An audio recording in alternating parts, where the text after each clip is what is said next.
Assalamualaikum warahmatullahi wabarakatuh. Perkenalkan, nama saya Nazura Syafira dari 10 TKJ 3. Saya akan mereview ulang materi sejarah, yaitu tentang bukti-bukti pengaruh Islam yang masih ada hingga kini. Dalam bidang politik, konsep dewa raja yang bercorak Hindu-Buddha diganti dengan konsep Islam khalifah atau pemimpin. Sebutan raja diganti menjadi sultan. Selain itu, saat meninggal sang sultan tidak didarmakan di dalam candi, tetapi dimakamkan secara Islam. Dalam bidang sosial budaya, pengaruh Islam tampak setidaknya dalam beberapa hal, yaitu 1. Tidak dikenal lagi sistem kasta atau pelapisan sosial sebagaimana dalam agama Hindu. 2. Dari segi bahasa, banyak kosakata Arab dipakai atau diserap ke dalam bahasa Melayu dan kemudian bahasa Nusantara. 3. Pengaruh lain di bidang pendidikan, terutama melalui pesantren agama dan kebudayaan Islam dikembangkan dan beradaptasi. 4. Dalam hal busana, ada jenis pakaian tertentu yang menunjukkan identitas Islam seperti sarung, baju koko, kopiah, dan kerudung. Seni bangunan seperti bangunan makam masjid dan keraton.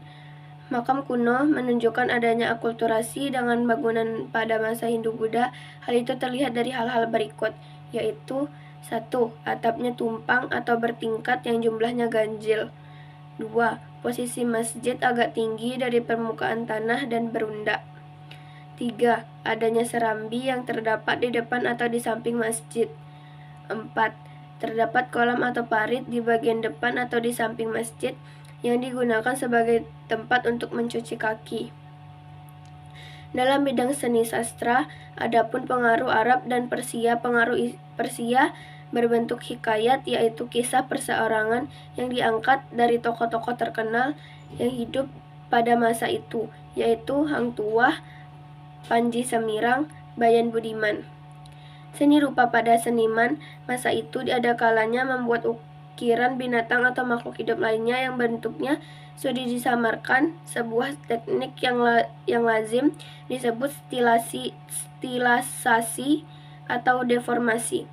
Teknik stilisasi digunakan karena ajaran Islam melarang melukis makhluk bernyawa dalam konteks penyembahan berhala.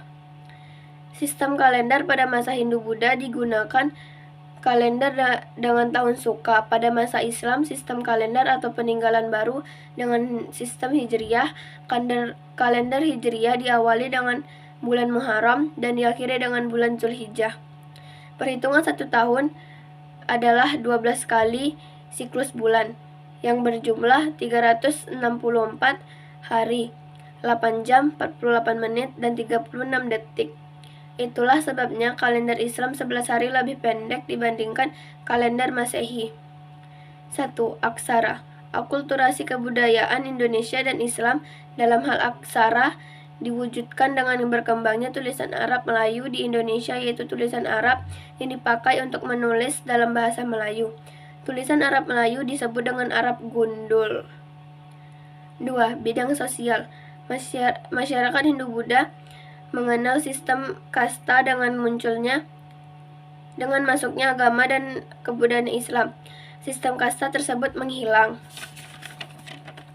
3. Bidang pemerintahan.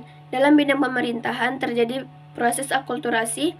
Pada masa Islam, gelar raja diganti dengan sultan, suatu kata dari bahasa Arab yang berarti penguasa kerajaan atau susuhanan, menjadi sunan dari bahasa Arab, artinya yang disembah atau yang dihormati.